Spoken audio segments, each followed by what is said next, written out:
ले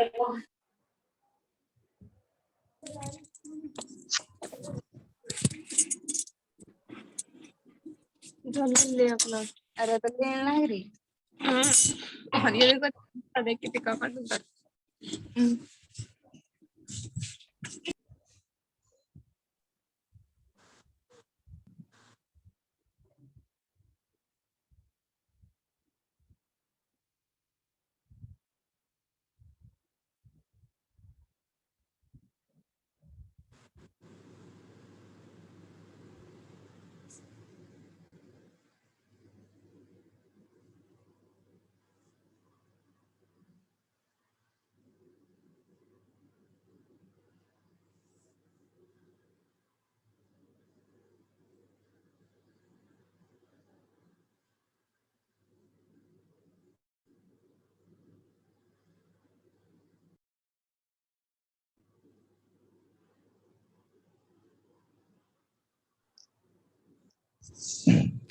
हेलो, आवाज आ रही है क्या मेरी आप तक?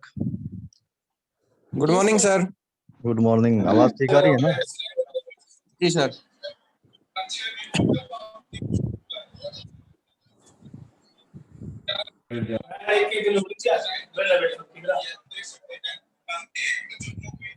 बस 1 मिनट अभी लेंगे, ये स्क्रीन ले लेते हैं इसका।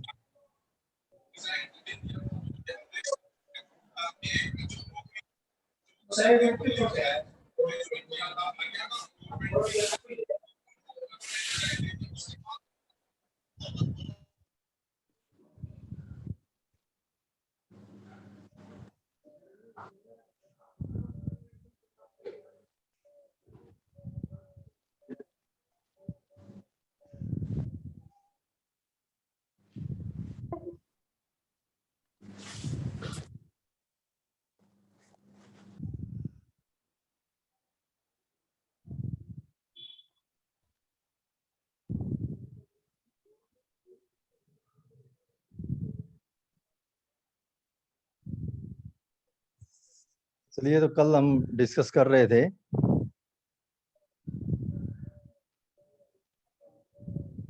ज्योग्राफिकल इंफॉर्मेशन सिस्टम की डेफिनेशन के बारे में हमने डिस्कस किया था कल, और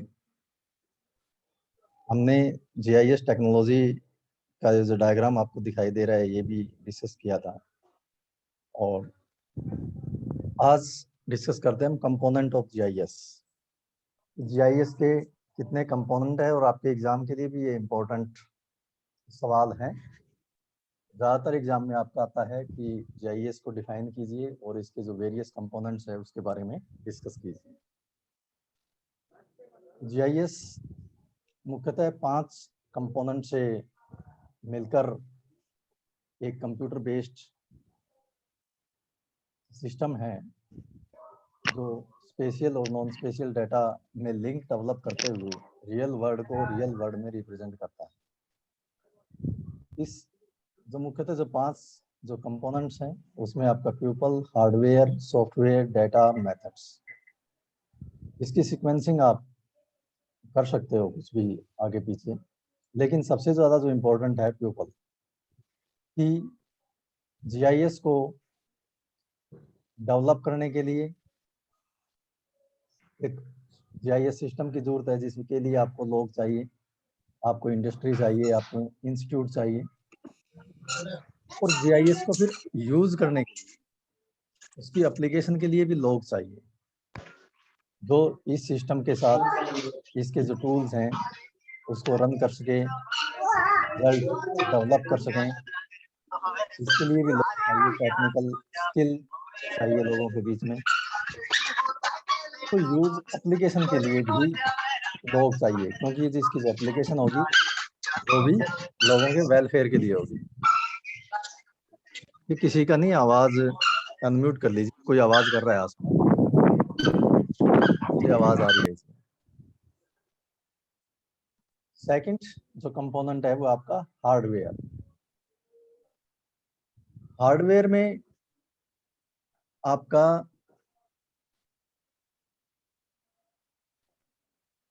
एक मशीन चाहिए जिस मशीन को आप कंप्यूटर कहते हैं, और कंप्यूटर जो पूरा जो सिस्टम है उसमें आपका एक सीपीयू होता है, सेंट्रल प्रोसेस यूनिट, जिसमें सेंट्रल प्रोसेस यूनिट में आपका एक प्रोसेसर होता है, चिपसेट होता है, मेमोरी होती है उसमें। फिर इसके साथ आपको इनपुट आउटपुट डिवाइस चाहिए। इनपुट में आपका जैसे आपका माउस हो गया, आपका कीबोर्ड हो गया, आउटपुट में आपका प्रिंटर हो गया, प्लॉटर हो गया, और डिस्प्ले के लिए एक आपको स्क्रीन चाहिए। वो टीएफटी के रूप में हो सकती है, या पहले मॉनिटर होते थे, या आपकी लैपटॉप के साथ जो डिस्प्ले यूनिट है वो साथ में जुड़ी हुई होती है। ये हार्डवेयर में जो रिक्वायरमेंट है मशीन की, इसके साथ साथ आपको सॉफ्टवेयर भी चाहिए। सॉफ्टवेयर में सबसे पहले तो आपको चाहिए सॉफ्टवेयर, आपका ऑपरेटिंग सिस्टम विंडो चाहिए, जैसे विंडो 10, विंडो 7, विंडो 8 जो चल रही है। इसके अलावा जीआईएस को रन करने के लिए हमें स्पेशल सॉफ्टवेयर की रिक्वायरमेंट होती है, जिसको एक ब्रॉड टर्म में जीआईएस सॉफ्टवेयर बोल देते हैं। जो मुख्यतः जो जीआईएस सॉफ्टवेयर है आपके, आर्क जीआईएस है, आर्क इन्फो था, इससे पहले आर्क जीआईएस का ही आर्क मैप था। आपका इमेज एनालिसिस के लिए आपके अर्डास अमेजाइन है, या आपका जो पिछले सेमेस्टर में हमने जो डिस्कशन किया था क्वांटम जीआईएस के ऊपर और सागा जीआईएस के ऊपर, वो जो ओपन सोर्स सॉफ्टवेयर हैं, इल्विस हैं, इसके अलावा सुपर जीआईएस हैं, जियोमेटिका है। नंबर ऑफ सॉफ्टवेयर्स मार्केट में अवेलेबल हैं, और जो आपका क्वांटम जीआईएस है वो ओपन सोर्स सॉफ्टवेयर है, जो आपको इंटरनेट के ऊपर भी अवेलेबल है। तो आपको इन सब जो जियोग्राफिकल जो इंफॉर्मेशन हैं, चाहे वो स्पेशियल फॉर्म में हो, चाहे वो एट्रीब्यूट फॉर्म में हो, उनमें लिंक डेवलप करने के लिए, डेटा इंसर्ट करने के लिए, फिर उस डेटा को एनालाइज करने के लिए, उस डेटा को मैनिपुलेट करने के लिए, उस डेटा को डिस्प्ले करने के लिए आपको एक सॉफ्टवेयर की जरूरत होती है। फिर आपको क्या चाहिए? फिर आपको डेटा चाहिए कि उस सॉफ्टवेयर में आप डालोगे क्या। उसमें आपको डिफरेंट टाइप ऑफ डेटा चाहिए। ब्रॉडली जीआईएस में हम डेटा की बात करेंगे दो टाइप की, स्पेशियल और नॉन स्पेशियल डेटा की। स्पेशियल डेटा में आपका रास्टर डेटा होता है और वेक्टर डेटा होता है। और रास्टर जो इमेज है, आपने जो पिछले सेमेस्टर में आप पढ़ के आए हो, उसमें आपने सैटेलाइट इमेज के बारे में पढ़ा है। तो सैटेलाइट इमेज हमारे लिए एक इम्पोर्टेंट रास्टर डेटा है। इसके अलावा कोई भी, जैसे आपकी टोपोशीट है आपके पास, आपके डिपार्टमेंट में हार्ड कॉपी रखी हुई है, अगर आप उसको स्कैन करके उस डेटा को जेपीईजी फॉर्मेट में या टिफ फॉर्मेट में आप इसको कन्वर्ट करके लेके आते हो, तो वो भी आपके लिए जीआईएस के लिए डाटा होता है। इसी तरह से कोई भी पुराने मैप हैं उसको आप स्कैन कर सकते हो, और वो जो रास्टर फॉर्मेट में कन्वर्ट हो जाता है, और वो डाटा आपके लिए यूजफुल होता है। इसके साथ साथ आपके एट्रीब्यूट डाटा भी बहुत इंपॉर्टेंट है। जैसे सबसे बड़ा एट्रीब्यूट डाटा का जो सोर्स है हमारे लिए सेंसस ऑफ इंडिया है। फिर डिफरेंट सर्वे है जो सेंसस ऑफ इंडिया के अधीन किए जाते हैं, इकोनॉमिक सर्वे हैं, या डिफरेंट डिपार्टमेंट्स है जो अपने डाटा जनरेट करते हैं। जैसे आपका कॉलेज ही है, आपके स्टूडेंट से संबंधित कई प्रकार के डाटा जनरेट किए जाते हैं। यह डाटा जो हमने आपको कहा था कि एक असाइनमेंट तैयार करेंगे कि आपकी घर की लोकेशन देखेंगे, और उस लोकेशन के साथ जितने भी आपके मेंबर जुड़े हुए हैं, उस मेंबर की क्या क्वालिफिकेशन है, क्या एज है, क्या उनका ऑक्यूपेशन है, इस तरह से वो डाटा जनरेट करोगे, वो भी आपका एट्रीब्यूट डाटा कहलाता है। तो वो भी डाटा है आपका सॉफ्टवेयर की सहायता से इसमें इंसर्ट किया जाता है। तो डाटा आपके मुख्यतः आप पढ़ते आ रहे हो ट्रेडिशनल ज्योग्राफी में, प्राइमरी डाटा और सेकेंडरी डाटा। इसमें आपका जीआईएस में हम मेनली पढ़ेंगे आपका रास्टर डाटा और वेक्टर डाटा। ये भी दोनों प्रकार के हो सकते हैं, प्राइमरी भी हो सकते हैं और ये सेकेंडरी भी हो सकते हैं। इसके ऊपर हम डिटेल से आगे डिस्कस करेंगे। फिर आपको जो फोर्थ जो कंपोनेंट्स है, जो आपका फिफ्थ जो लास्ट कंपोनेंट है, वो आपका मेथड है। कि जीआईएस में नंबर ऑफ टूल्स हैं, नंबर ऑफ टेक्निक्स हैं, उसको हम अपने उद्देश्य के अनुसार कि हमारा ऑब्जेक्टिव क्या है, हमें स्टडी करने का या रिसर्च करने का, उस ऑब्जेक्टिव के अनुसार जो जितनी भी जो टूल्स और टेक्निक जो अवेलेबल हैं उसको हम उपयोग करते हैं उसका। उनका उपयोग हमारी स्किल के ऊपर डिपेंड करेगा कि कौन सा बेटर वे से हमें रिजल्ट मिल रहा है। तो फाइनल रिजल्ट निकालने के लिए हमें मेथड्स को अडॉप्ट करना होता है, और ये नंबर ऑफ मेथड्स है जीआईएस के अंदर। तो उसको हम बेस्ट वे से हमारी स्किल के आधार के ऊपर उसको सिलेक्ट करते हैं, उसको उपयोग करते हैं। तो इसलिए मोटे तौर पे ये कहा जा सकता है, मुख्यतः ये कहा जा सकता है कि जीआईएस के जो 5 जो कंपोनेंट्स हैं, ये 500 कंपोनेंट्स एक दूसरे से इंटररिलेटेड है, एक दूसरे से जुड़े हुए हैं।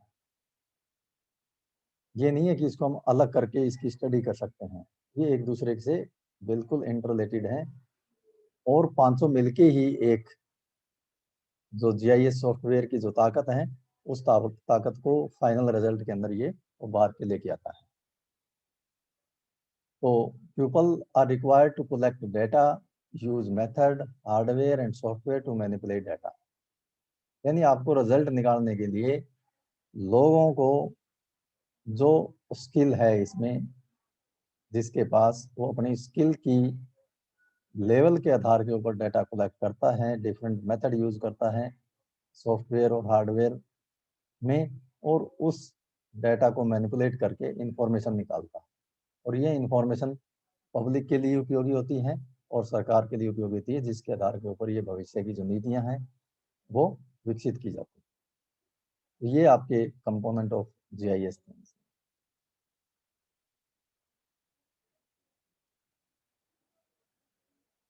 फिर जो सॉफ्टवेयर को अगर हम थोड़ा सा डिटेल से बात करें, जो इम्पोर्टेंट एस्पेक्ट है आपका सॉफ्टवेयर, आपको एक विंडो ऑपरेटिंग सिस्टम चाहिए। 1990 से अगर हम पहले की बात करें तो जीआईएस जो सॉफ्टवेयर थे वो काम करते थे आपके डोस प्लेटफॉर्म के ऊपर। डोस विंडो की जगह डोस होता था, और उसको हैंडल करना थोड़ा सा काफी मुश्किल था, और उसको लर्न करना भी काफी मुश्किल था, इसलिए इतना ज्यादा पॉपुलर नहीं हो पाया कंप्यूटर। और बल्कि 98 की बात है, जब सबसे पहले मैंने कंप्यूटर सीखने जो शुरुआत की थी, उस वक्त विंडो 98 आ चुकी थी। लेकिन जब हम सीखने के लिए गए तो उन्होंने सबसे पहले डोस के ऊपर काम करना सिखाया कि पहले डोस सीखोगे तो आगे सीखोगे। लेकिन उससे क्या काफी मुश्किल आई, और वो बीच में छूट जाती है चीजें जब मुश्किल आती है। अगर विंडो 98 पे काम करना उस वक्त सीख लिए होते तो हो सकता है डायरेक्शन भी चेंज हो जाती।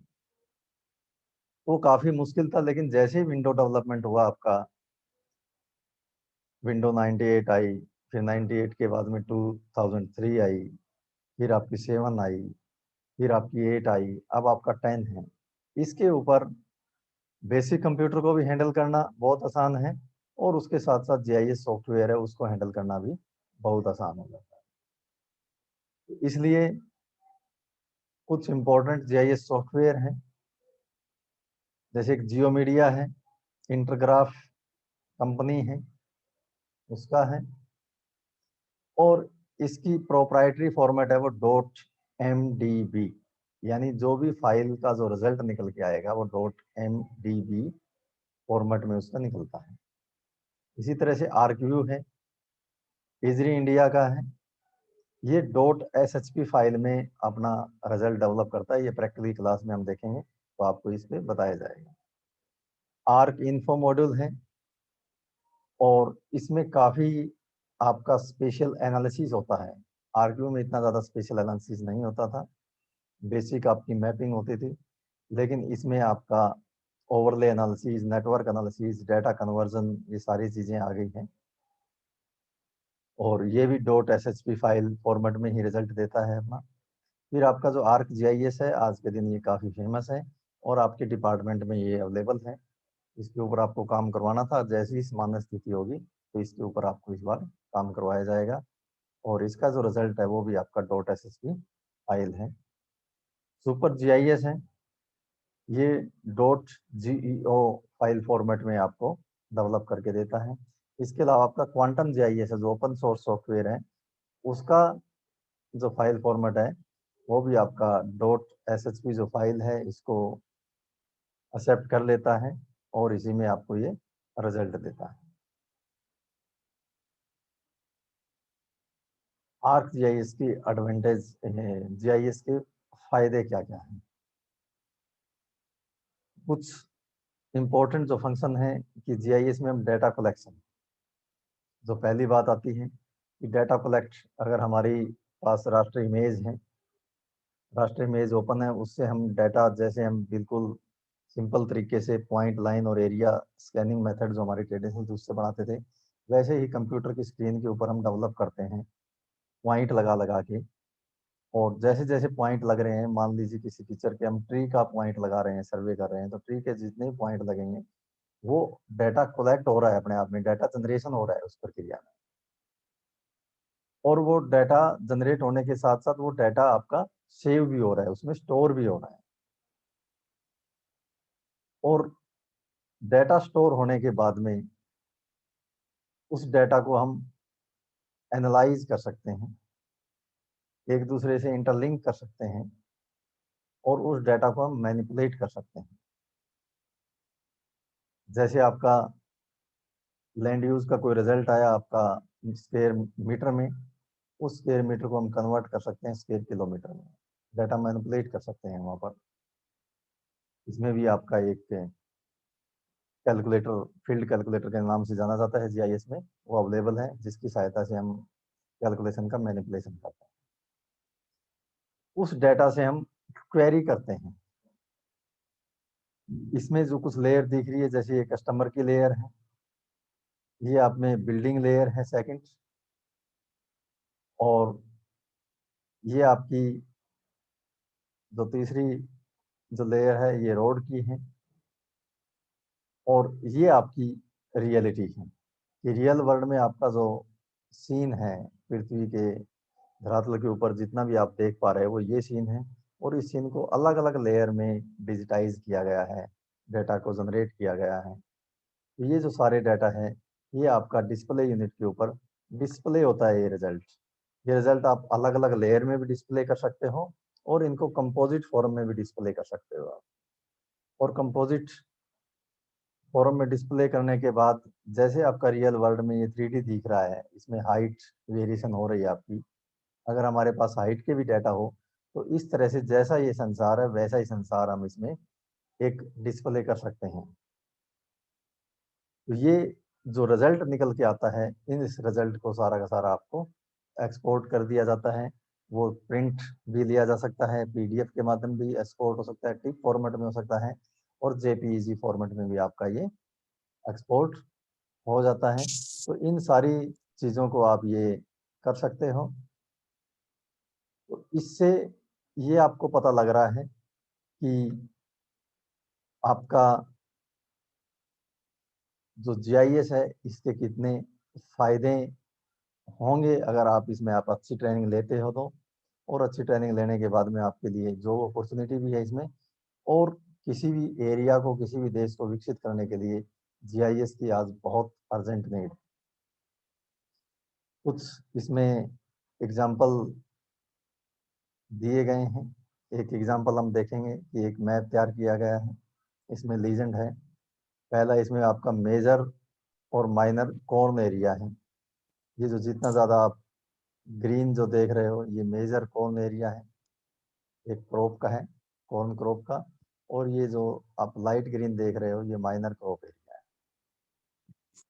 ये एक लेयर डेवलप होती है, इस लेयर के ऊपर एक और लेयर ओवरले की जाती है एक्सट्रीम कोल्ड टेम्परेचर की। टेम्परेचर की एक लेयर है, टेम्परेचर 28 डिग्री फ़ारेनहाइट से ज़्यादा, ये आपका कम है, 28 डिग्री से कम, और फिर 32 डिग्री से कम, यानी 28 और 32 के बीच में। जितना जो ये रेड वाला जो लाइनें आप देख रहे हो ये पिंक कलर में, ये आपकी एक्सट्रीम कोल्ड है, और जो ब्लू लाइन जो देख रहे हो ये आपकी टेम्परेचर है 28 और 32 डिग्री फ़ारेनहाइट के बीच का है। तो टेम्परेचर की लेयर इसमें ओवरले हो गई। तो ओवरले करने से हमें क्या हो जाता है कि extreme minimum temperature in the corn belt Saturday October 2 Tuesday, ये इसकी डेट दी गई है। तो इससे क्या हो गया कि the integrated map proves to be very useful for assessing and quantifying the impact of forest on crop, on crops. कि कॉर्न क्रॉप्स के ऊपर ये जो आपका, जैसे आप पाला बोलते हैं सिंपल में, जैसे आपके एरिया में वीट है, वीट दिसंबर के महीने में जो आपका ओग और जो पाला जो पड़ता है जिससे इससे नुकसान होता है, इसका इम्पैक्ट देखा जा सकता है किस किस एरिया में ज़्यादा आपका पाला पड़ने की संभावना है और वहाँ क्रॉप्स के ऊपर कितना इम्पैक्ट डलेगा।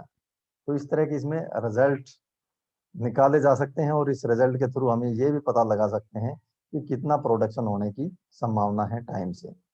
ये हमारा जो हर्षक है, ये हरियाणा का वीट का एस्टिमेशन करता है हर साल, और आज के दिन इसका जो एस्टिमेशन है वो करीब करीब जो ट्रेडिशनल मेथड से एस्टिमेशन है दोनों में मेल खाता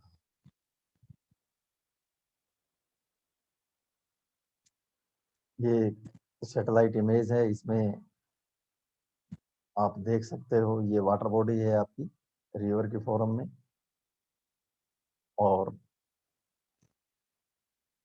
अलग अलग समय की है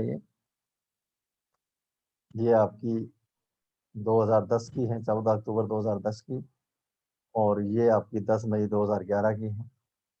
इससे ये अंदाज़ा लग सकता है कि ये जितना ही जो है कि वाटर ज़्यादा फ्लड आई है इस एरिया में, तो फ्लड की मैपिंग आप अच्छे ढंग से कर सकते हैं।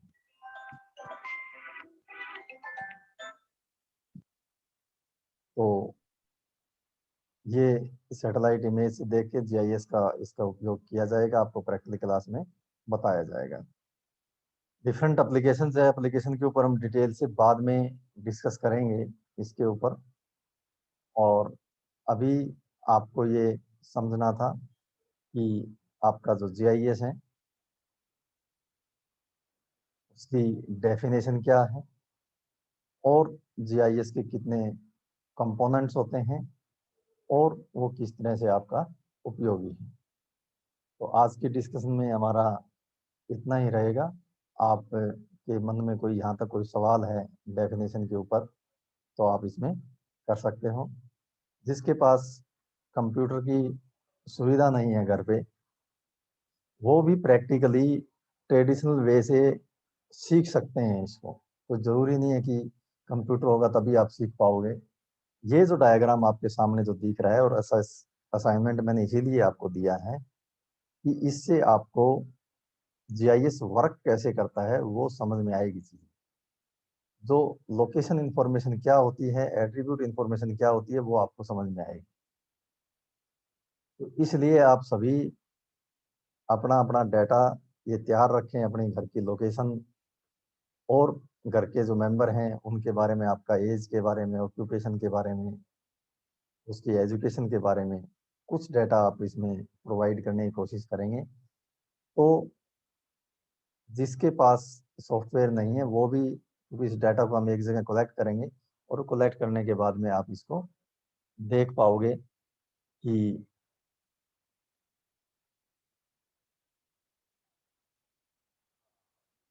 कोई इसमें दिक्कत नहीं आएगी। तो वो आपके माइंड में कोई सवाल है तो आप अभी इसमें डिस्कस कर सकते हैं। आप जरूर कोई ना कोई डिस्कशन जरूर रखें यहाँ।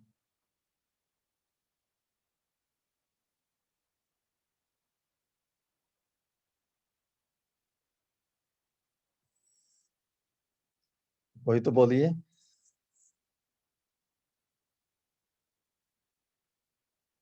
34। सर लोकेशन, हाँ बोलिए क्या। Location information and attribute information एक बार डिफरेंस बताना सर एक बार। लोकेशन इंफॉर्मेशन में ये है कि ये जैसे आपके सामने एक कोई ट्री दिखाई दे रहा है, आपके घर के आसपास कोई ट्री है, कोई पेड़ नहीं है सर, आपके? पेड़ तो नहीं है। कहाँ रहते हो, हिसार में या नहीं गांव सर, में? है तो गांव में ही, आस पास तो नहीं, थोड़ा दूर है, मतलब ज्यादा नजदीक तो नहीं है। कोई भी पेड़ अपने आप अपने माइंड में लीजिए कि वो ट्री आपने देखा है, ठीक है। अब जी उस सर। ट्री को आपको ये देखना है कि ये पृथ्वी के धरातल के ऊपर कहाँ लोकेटेड है। अब लोकेटेड आप ये कहोगे कि मैं, मेरे घर से, जैसे मैं गांव के कोई बीच वाली गली है या कोई जी सर। आपकी पंचायत घर है भाई, उस पंचायत घर के पास है।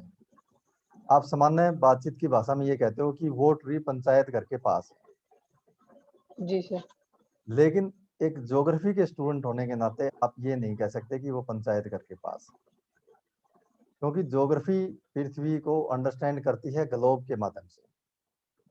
जी और सर। ग्लोब क्या है? एक अक्षांश और देशांतर रेखाओं का एक ग्रेटिट्यूड है। ठीक है, जी सर। कि ग्लोब के ऊपर कोई भी पॉइंट आप मापोगे वो अक्षांश और देशांतर रेखाओं के माध्यम से ही आप माप सकते हो। लेकिन वो इमेजिनरी लाइन जी है, सर। रियलिटी में तो है नहीं लाइन। तो उसके लिए आप क्या करोगे कि आप उस ट्री की लोकेशन देखोगे, ये लोकेशन कहाँ है। अब गांव के ऊपर आपके पास अगर टोपोशीट है सर्वे ऑफ इंडिया की, तो उस टोपोशीट में एक ट्री आप नहीं पता कर सकते, एक बड़े एरिया की लोकेशन तो आप पता कर सकते हो उसमें, क्योंकि वो 50,000 की स्केल के ऊपर। Yes sir. इसके लिए आज के दिन जो मॉडर्न जो टेक्निक आई हुई है वो है GPS, global yes. Position system. इसके ऊपर भी एक लेक्चर हम करेंगे इस क्लास में, सिलेबस में ये नहीं है लेकिन फिर भी हम करेंगे आपको समझाने के लिए, और टाइम मिला था आपको जीपीएस पे एक फील्ड सर्वे भी करवाएंगे। तो उससे आप क्या करोगे, ओके। उस ट्री की लोकेशन देखोगे कि वो ट्री कौन से लैटिट्यूड और लॉन्गिट्यूड के ऊपर है, कि एक लैटिट्यूड और एक लॉन्गिट्यूड उसको क्रॉस करती हो, काटती हो, जैसे प्लस का निशान लगता है वैसे। वो जो उस यस सर।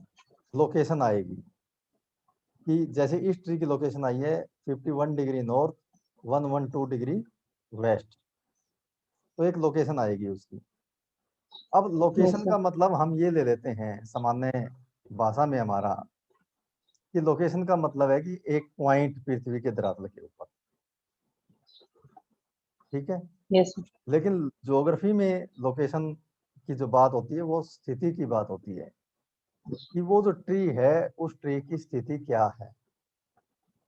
उस ट्री की स्थिति की आप बात करोगे तो ये एक, आपको यूं लगता है कि पूरे गांव के ऊपर मैप बना रहे हैं, उस गांव के ऊपर उस ट्री को आप सिर्फ एक पॉइंट से ही दिखा सकते हो। ठीक है, अगर यस मान सर। लीजिए आपके घर है, एक घर छोटा सा है, यानी 100 गज का घर है आपका, और उसमें 20 बाई 30 फुट की उसमें, या 20 बाई 50 की लंबाई चौड़ाई है उसकी, उसमें एक ट्री है जिसका तना काफी मोटा है। ठीक है, जैसे आपने वटवृक्ष यस देखा सर। होगा गांव में, काफी बड़ा तना होता है जिसका एक अपने आप में एक सर्कल लिए हुए होते हैं वो। तो उस केस में आप उसको ये कहोगे कि ये तो इसने तो एक एरिया ले लिया है हमारा 3 बाई 3 फुट का, अगर 3 फुट का एक सर्कल लगाएंगे भाई इतना एरिया ले लिया इसने। तो उसमें आप क्या करोगे, उसको पॉइंट से नहीं दिखाओगे। तो उस केस में आप क्या कहोगे कि एक सर्कल लगाओगे जितने भी साइज का वो है, यस। तो उसमें आपका क्या हो गया, वो एरिया हो गया। अब एरिया हो गया तो एरिया उसको चारों साइड से, उसकी नॉर्थ साउथ ईस्ट वेस्ट, उसकी 4 लोकेशन होगी, चारों तरफ फैली हुई है, जहाँ सबसे ज्यादा बाहर निकला है तो उसका 4 जगह से उसकी लोकेशन लोगे। ये जो ट्री है इस लोकेशन के बीच में स्थित है। तो यानी आप उस ट्री को पॉइंट से भी दिखा सकते हो, अगर गांव का मैप बना रहे हो, अपने घर का बना रहे हो, तो आप उसको एरिया पॉलीगॉन से दिखा सकते हो। Yes sir. चेंज होती है लोकेशन, कि ये आपकी अंडरस्टैंडिंग और स्किल के ऊपर डिपेंड करेगी कि आप लोकेशन को कब कैसे क्या दिखा रहे हो। जैसे गांव में कोई आपका पंचायत घर है, पूरे गांव के मैप बनाओगे तो आप उसको पॉइंट से दिखाओगे। अगर आप पंचायत घर के आसपास के एरिया का मैप बना रहे हो तो पंचायत घर का आपका एरिया दिखेगा। इसी तरह से गांव की रोड है, पूरे गांव का मैप बना रहे हो आप, तो उस स्केल के ऊपर आपकी रोड है वो एक लाइन दिखाई देगी। लेकिन उसको अगर मोहल्ले वाइज आप बनाओगे तो वो जो रोड है आपको, वो भी गली भी आपको कहोगे कि ये तो 30 फुट चौड़ी गली है, ये 20 फुट है, तो उसका भी एक एरिया हो गया, उसकी भी लंबाई चौड़ाई होगी, तो उसको आप एरिया से दिखाओगे। तो इसलिए मैं बार बार आपको ये कह रहा था कि आप लोगों को जो कन्वेंशनल साइन है, स्केल है, मैप प्रोजेक्शन है, मैप है, जो ट्रेडिशनल कार्टोग्राफी का अधीन जो सारा एरिया है उसको आप अच्छे ढंग से उसको पढ़ो, उसको समझो। जब तक वो चीजें समझ में नहीं आएगी आपको जीआईएस समझ में नहीं आएगा। और जीआईएस से आपको फायदा क्या होने जा रहा है, आप ज्योग्राफी को और अच्छे ढंग से समझने जा रहे हो। अदरवाइज जीआईएस अगर आप नहीं पढ़ते तो इन चीजों के ऊपर आप इतने ज्यादा और डिटेल से फोकस नहीं करते। अब आपको इसके ऊपर और ज्यादा फोकस करना पड़ रहा है, यही खूबसूरती है जीआईएस की। अब इस ट्री है, इस ट्री की एक लोकेशन आ गई, चाहे वो लोकेशन आपकी पॉइंट आई हो, आपकी लाइन आई हो, आपकी, लेकिन इस केस में हम इसकी लोकेशन ले रहे हैं पॉइंट, कि पृथ्वी के ग्लोब के ऊपर एक पॉइंट लग जाएगा और वहां पर ये लोकेटेड है। लेकिन अब इस Yes. पॉइंट की विशेषताएं क्या है, क्या विशेषताएं इस पॉइंट जो आपने लगाई, इस पॉइंट की विशेषताएं ये है कि ये ओक ट्री है, यानी ट्री का नाम है। आपने जो ट्री देखा उसका कोई और नाम हो सकता है, आप सिंपल बात कहोगे नहीं मैं उसका नाम। Name, yes. हाइट कितनी है उसकी, 15 मीटर है। आप बड़े की हाइट कुछ हो सकती है, उसकी एज भी आप पता कर सकते हो बुजुर्ग आदमी से गांव में कि ये कितना पुराना है। लेकिन आज अगर हम इन चीजों को रिकॉर्ड कर लेंगे तो ये हमेशा के लिए सेव रहेगा ये रिकॉर्ड, फिर ये चीजें कोई भी कभी भी देख सकता है। ठीक है, इसके बारे में और भी इंफॉर्मेशन ली जा सकती है कि इसका जो तना है वो कितना मोटा है, इसमें क्या फ्रूट लगते हैं, किस व्यक्ति ने इस ट्री को लगाया, कितनी भी सूचनाएं आप इसमें कलेक्ट करते जाते हो, वो सारी जो इंफॉर्मेशन है इसमें एक टेबल है माइक्रोसॉफ्ट एक्सेल की तरह जीआईएस में होती है, उसको डिटेल से बाद में बात करेंगे डेटाबेस मैनेजमेंट में। उसमें आप ये सारी चीजें इंसर्ट करते जाओगे और सेव करते जाओगे। तो इससे क्या आएगा आपका ये जो एक स्पेशल लोकेशन थी, जो लोकेशन इंफॉर्मेशन है, इसको स्पेशल लोकेशन कहते हैं और ये नॉन स्पेशल डाटा कहलाता है, इसको एट्रीब्यूट इंफॉर्मेशन भी कहते हैं। तो जीआईएस में ये दोनों लिंक हो जाते हैं। अदरवाइज आप कागज पे लिखोगे ये मेरी लोकेशन है और ये मेरी इसकी विशेषताएं हैं, और दोनों ये लिंक नहीं है। आप आंख से पढ़ के तो इसको लिंक कर दोगे, अगर यही विशेषताएं हजारों की संख्या में हो तो आप कैसे पढ़ पाओगे इन चीजों को। दूसरी पढ़ोगे पहली भूल जाओगे, तीसरी पढ़ोगे भूल जाओगे, ऐसी चीजें आ जाएगी। लेकिन एक बार जीआईएस में एक बड़ा डाटा मैनेज होने के बाद में आप उससे सवाल करोगे कि मुझे तो इस गांव में इस पंचायत घर के पास जो 100 मीटर की दूरी पे है उस ट्री की क्या विशेषताएं हैं वो पता करनी है। आप उसमें ये कमांड दोगे, लिखोगे, ओके करोगे तो ये रिजल्ट आपको वो दे देगा ट्री। उस ट्री की लोकेशन भी दिखा देगा और उस ट्री की क्या विशेषताएं हैं वो भी दिखा देगा साथ ही साथ। तो उससे आप क्वेरी कर सकते हो, यानी आप जो प्रश्न पूछोगे उससे वो आपको आंसर देगा। तो ये इसकी ताकत है जीआईएस की, और प्रैक्टिकली क्लास में आप इसको हम डिस्कस करेंगे। और आज शाम को एक प्रैक्टिकल की क्लास लेंगे आप, तो मैं आपको 5 बजे के आसपास लिंक भेज दूंगा उसका। मेरा प्रयास ये रहेगा कि मैं 6:30 बजे वो क्लास लूँ, ठीक है ना, 6:30 बजे का टाइम। बताइए भी किसी को कोई दिक्कत हो तो। ठीक है सर। सर 6 बजे ले लो आप। ए, हाँ सर चलो 6 बजे कर लेते हैं। ठीक है सर। ठीक है, चलो फिर आज क्लास को हम क्लोज करते हैं और